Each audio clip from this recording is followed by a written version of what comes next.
All right, hi, welcome everyone. Welcome back to Quarantine and Create. I'm here with Jodi Lightner. She's an artist that we have presented right here in our very own High Gallery. Straight There and Back is the name of her show. Hi, Jodi. Hi.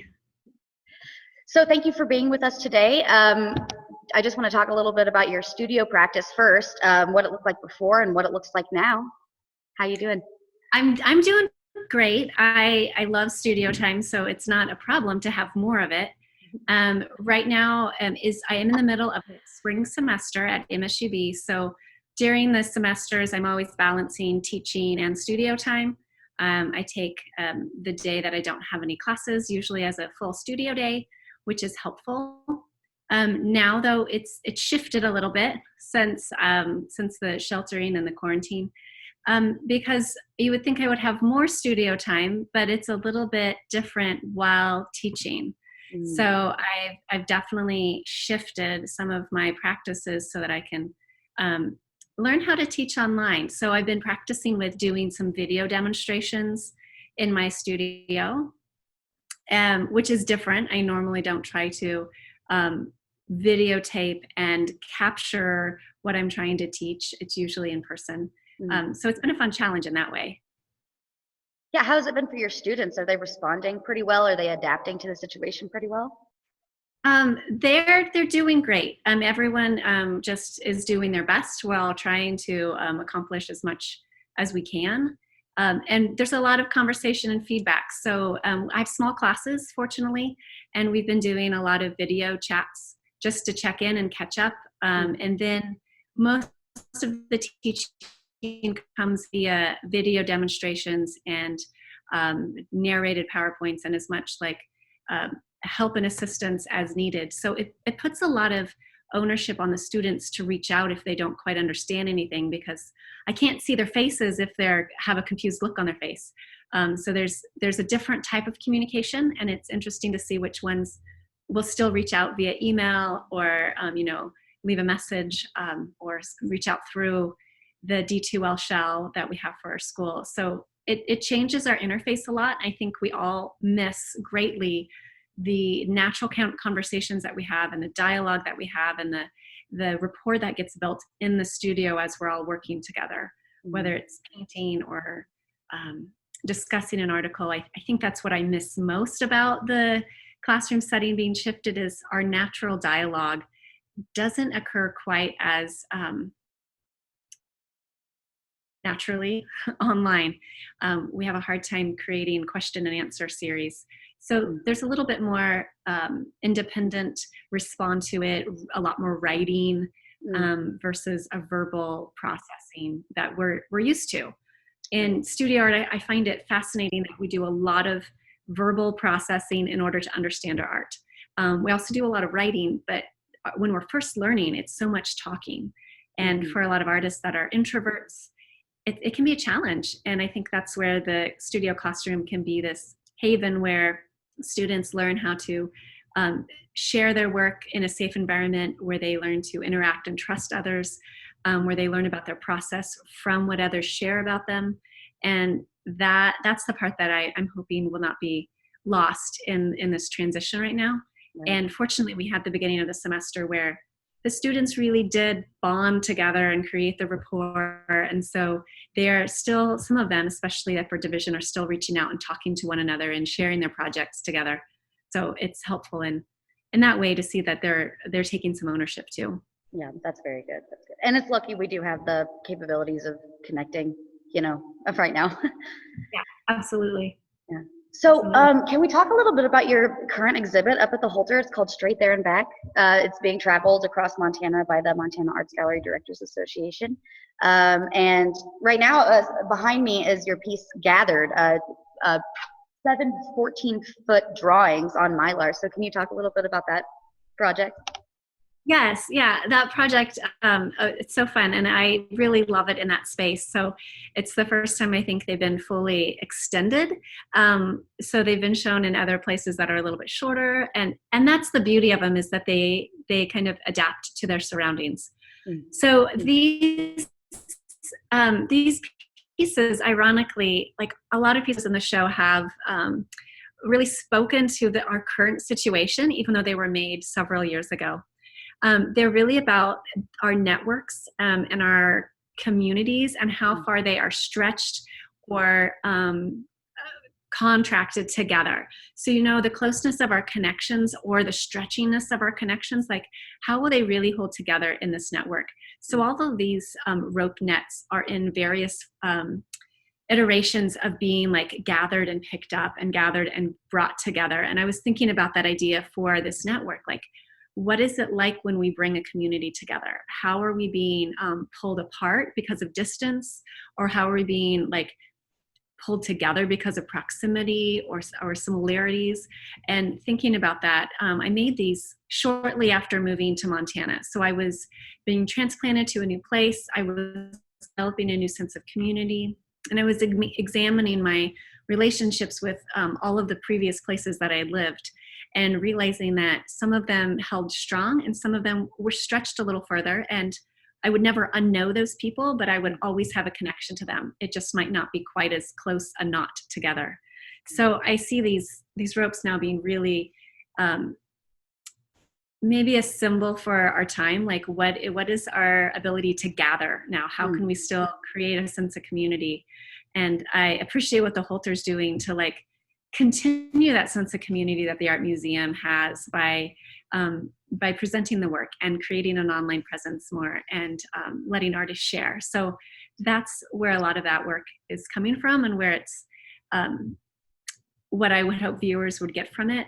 I love that it can be installed in many ways, because in the Holter right now, if there's a chance to see it before it closes on May 15th, what I really like is the viewers get to, hopefully the viewers get to walk around it and become part of the encompassing ropes. Like, you can get into the middle of them, you can see them. They have a real sense of three-dimensionality from a distance, but they are completely flat.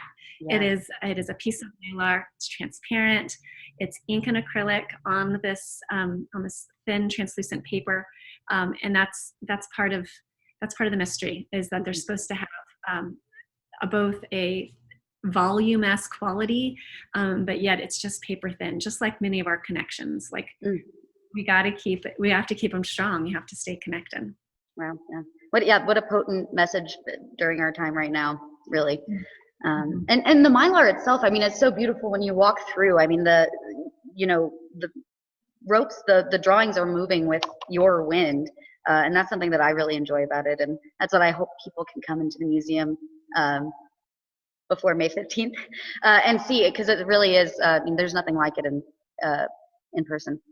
Yeah, I think viewing art in person is huge, very, very important. I like to lead study abroad classes with my students, and that way they get to see art in person. And so obviously there's no trips happening this year, but anytime we can see art in person, it's good. So you see the physicality of it. You get the actual, like, the light bouncing off the color.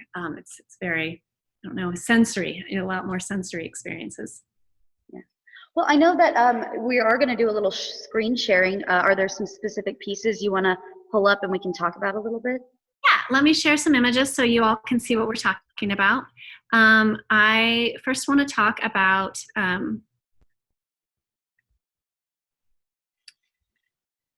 this one.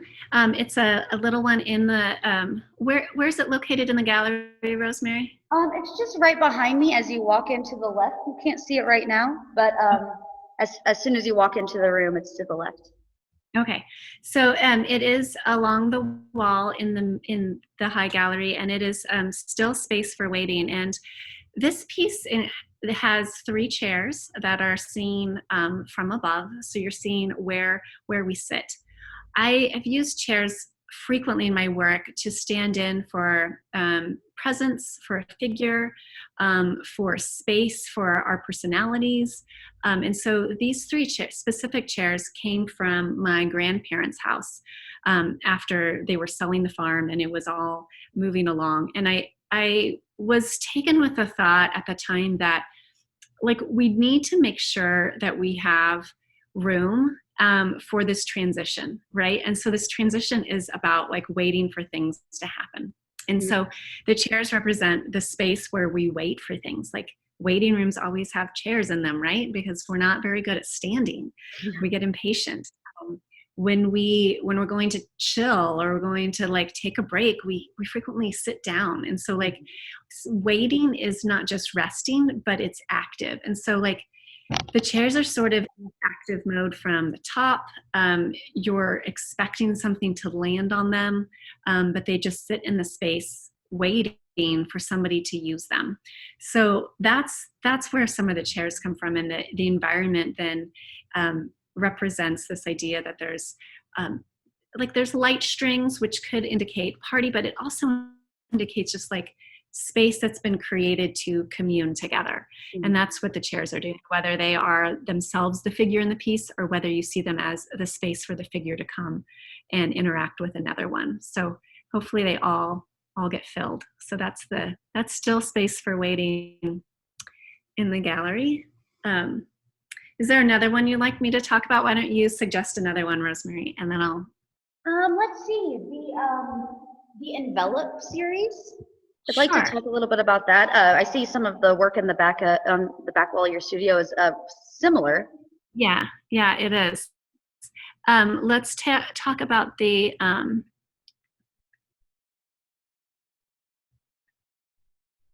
So envelop, it comes from a series I did about the Zeppelin airships in 2017, and this Zeppelin airship was fueled by either hydrogen or helium, depending on what country they were built in. And as these ships were being made, I was looking at the both the history of them, the practice of air travel, and also the craze that people got into to travel on them. Like it was expensive, it was for the high class, it was prestigious, and they would take themselves and put themselves into this container and then fly through the air. And it was very quiet comparatively to our jet engines. But I found that the practice of humans putting themselves into containers for movement kind of puzzling sometimes. I maybe overthink it when I'm traveling by air and think about myself in this, I'm in an airplane and we're just moving, but you can't really see anything. So maybe they're just switching the scenery out below me and they're not really going anywhere. I'm like, oh, maybe not, who knows? So that we put ourselves into these things that envelop us. We have these cocoons. And this shape is, but you can see it especially on the left in the blue and the orange one, which is number 4. That cocoon shape that is orange is a motif that I've used recurringly in my work this idea that we surround ourselves with a security blanket of some sort, whatever that security blanket may be, whether it's relationships, whether it's thinking that our house is completely secure or our car is secure. Like we put trust in things that actually surround us. So that's where I took this envelop series for the Zeppelin airships, was thinking about these cocoons that we put ourselves into. These 3 particularly, then I also was mirroring with that the cross section of the Zeppelin, which is a circular shape full of all these cross-cut forms and filled to the brim with bags filled with gas that would raise the Zeppelin into the air. So you've got both the cross-section of a Zeppelin and then the idea of the enveloped cocoon where we place our trust and our security in. So these are the 5 from that series that I would like to show you. And then there's one more from the Zeppelin series that talks about that same concept of the cocoon with a little bit more graphic drawing element that used the specific gondola on the left where the cockpit would be, and then the engine car on the right.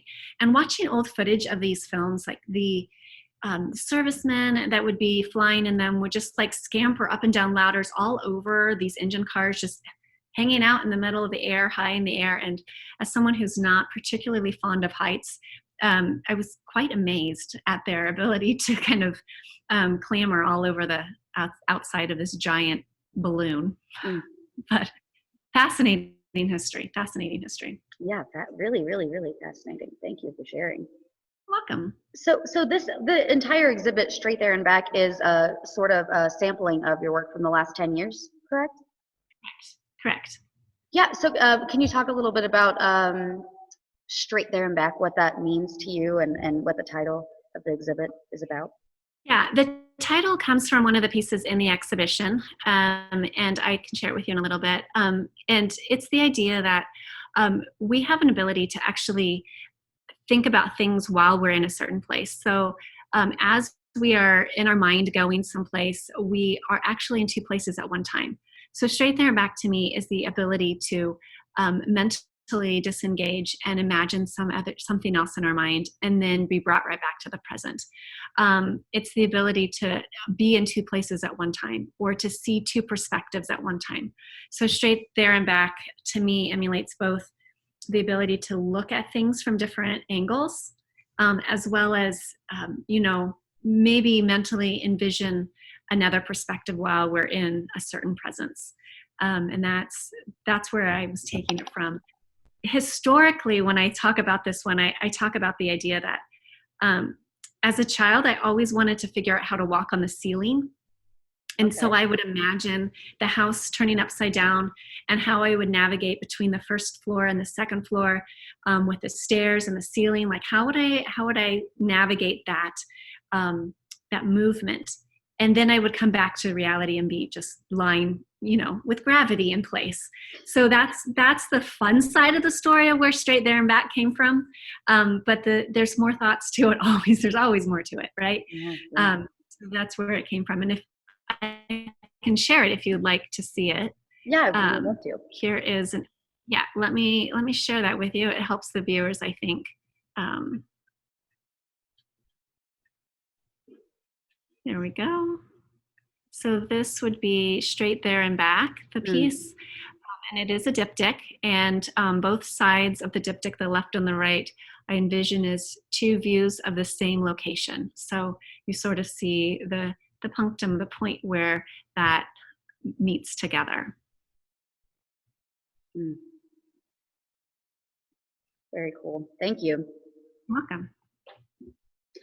So I did just want to mention really quick too, for our viewers at home, we do have a video tour of this exhibit, so you can see each piece. And that is up on our YouTube page, it's up on our Facebook page, and I believe there's a link to it on our Instagram as well. And you did a lovely job. It was so fun. Yeah, it was very exciting. So can you just tell us really quick, briefly, about the work that's behind you and what you're working on in your studio now? Sure. The work behind me is from a series I call The Lives of Things. So I've been doing the last series that opened, recent work, is based off a book called The Lives of Things by Jose Saramago. So I've been using a lot of literature in my recent work that talks about our relationship to space. And these are books of fiction that were, this is a Portuguese writer, so it's been translated. And how do we interact and engage with the spaces around us and the relationship of the objects that we live with? So these two were exhibited in Wichita, Kansas in December and January. I've got some larger work here on your right, on my right, I guess, that is based a little bit more off of Chinese sailing ships and sailing, and like that space that gets a little bit more I guess I think about it as like the ocean. Like I have to do a hand motion with it, right? We're kind of moving and we're swinging through space. And we can see, like, the idea that if matter wasn't opaque, we could see through all the layers and still see all of its important properties, but yet see the transparency of space. And I think that's why I love Mylar too. I was going to ask. It implies space could be transparent and like we could see through things. And so that's this piece right here that you can see, these two pieces. Oh, fantastic. Yeah. So do you have any upcoming exhibits, or any upcoming shows that have been maybe postponed, canceled, or just anything scheduled?